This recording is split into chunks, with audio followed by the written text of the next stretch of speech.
Say bye. No, no bye. See you. See you. See you.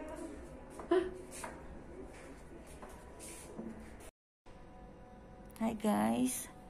Tapos na yung operation ko. Inabot ng 1 hour yung operation ko. So, ayun. Medyo masakit.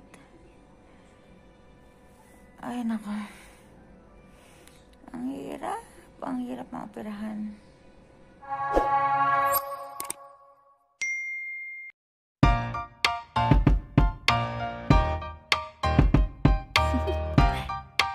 Do you want to know?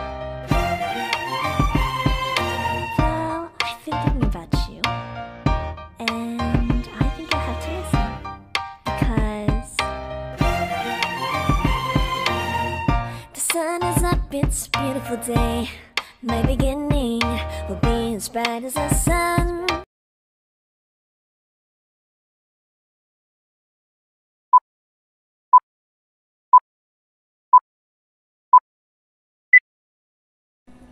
Good morning guys! Today is my 3rd day dito sa ospital.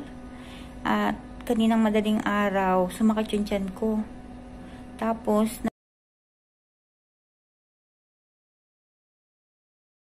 ngayon tinawag ko agad yung nurse. Sabi ko, bakit ganun? Di ba dapat dito na ako sa bag ko dudumi? Sabi normal lang daw yun dahil hindi naman daw tinahi yung large intestine na nagko-connect dun sa aking. So, ewan ko kung pupunta yung doktor ko mamaya para i-check. Dahil di ba sabi ko nga sa inyo, 2 days lang ako, lalabas na ako. Pero hindi ako pinalabas dahil hindi pa nga ako nadudumi. So, tingnan natin. 3rd day ko na ngayon. Update ko na lang ulit kayo mamaya. Bye!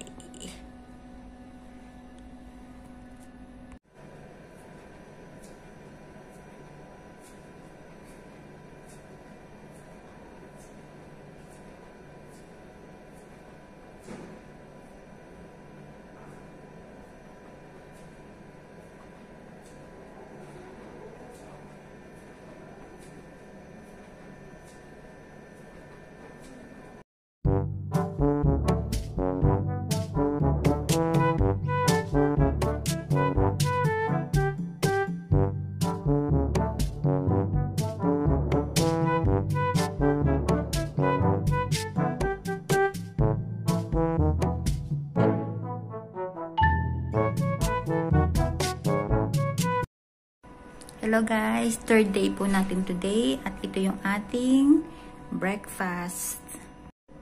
Parehas lang din nung kahapon, kafe, biscuits, strawberry jam,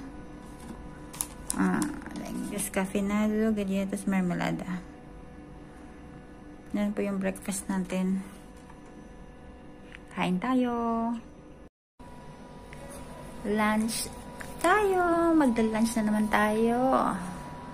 So, tomorrow pwede na daw ako lumabas. So, this is my lunch. Ito yung lunch natin. Yung arroz, yung rice with fish. Bread, oil for this salad. Yan, kain tayo. Dinner for today. Meron tayong boiled vegetables, lomo, pan, pruta. Fruits. Yan ang ating dinner for today. Good morning guys. Today is my 4th day. So, sabi lalabas na daw ako today. Dahil nadumi na ako kahapon. So, sana nga lumabas na ako. And then, bukas, may check-up ako para tanggalin yung kulay puti. Yung parang stick na nakatusok dun sa intestine. So, ayun. Nakakalabas na ako. Ay, pero masakit pa rin siya. Masakit pa rin. See you later. Na-update ko lang kayo. Bye! Hi guys! This is my last day today. Uuwiin tayo pero humabol pa tayo ng lunch. Sabi ko, mamaya pa ako sunduin ng amo ko. So, sabi niya daw, okay lang, sige, dito ka muna mag-lunch. Ayan, mag-lunch tayo. Wow, itlog. Tintong soup. Wow, pure.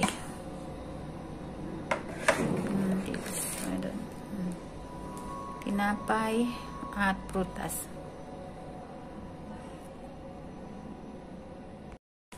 Hello! Uuwi na po ang inyong Inday sa bahay. So, salamat naman at makakauwi na ako.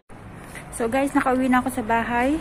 Ang reality sa abroad, kailangan mong lumakad at bumili ng iyong gamot. Mag-isa, kahit iika-ika ka, wala tayong magagawa. Dahil sarili lang natin yung aasahan natin dito sa abroad. Kaya napakahirap. Malayo-layulin yung lalakarin natin. Tatawid pa tayo doon. Tatawid ka pa dyan. Pupunta sa may kulay green na ilaw sa pharmacy. Ayun, dito na ako sa apartment. Kinuha ko lang yung in-order ko ng mga bags. Ay. Ito yung mga bags na ito in-order ko sa pharmacy. So, kailangan ko siyang kunin sa pharmacy. So, kaya kailangan kong lumakad mag-isa.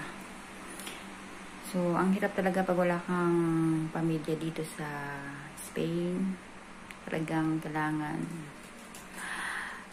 by yourself. Okay. Papahinga muna ako. Masakit yung tiyan ko. Tomorrow. Pupunta tayo ng ospital ngayon kasi nagkaroon ng emergency. Magpapa-emergency tayo dahil nalaglag yung dipstick dito sa aking intestine. So, see you there. Magta-taxi na ako para mabilis. So, see you there. May appointment talaga ako today, Tuesday. Pero pinamove ko kasi sabi ko parang hindi ko pa kayang lumakad or bumiyahe ulit. So, minove nila on Monday. Kaso, ang problema this morning, napansin ko na yung aking dipstick na nakatusok dun sa intestine is nalalaglag na siya. So, mga ilang oras, yun nga, nalaglag na siya. Kaya kailangan ko talaga magpunta ng emergency para malaman kung ano yung nangyari.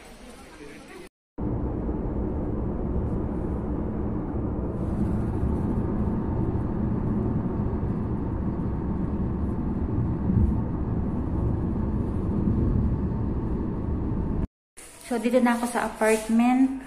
Sabi ng doktor, okay naman daw, wala naman daw problema kung nahulog yung stick. So, bali magpa-follow up check-up ulit ako next week para malaman kung okay ba yung intestine ko.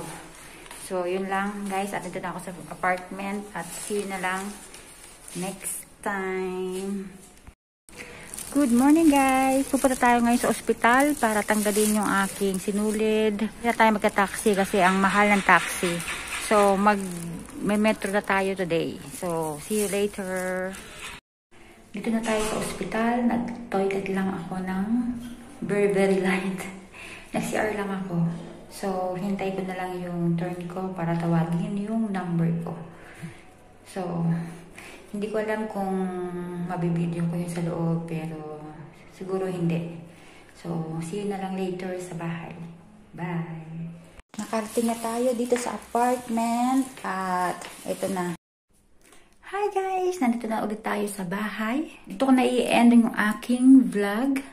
At yun lang yung gusto kong ipaliwanag na wala akong binayaran kahit 5 sa ospital. At yung aking colostomy bag, presyo niya ng isang box ay 55 euro. Pero kapag meron kang prescriptions na binibigyan ng doktor at covered siya ng Seguridad Social. Ang 55 magiging 4 euro lang. So, diba? Imagine kung 55 euro, hindi ka naman isang box lang sa isang buwan.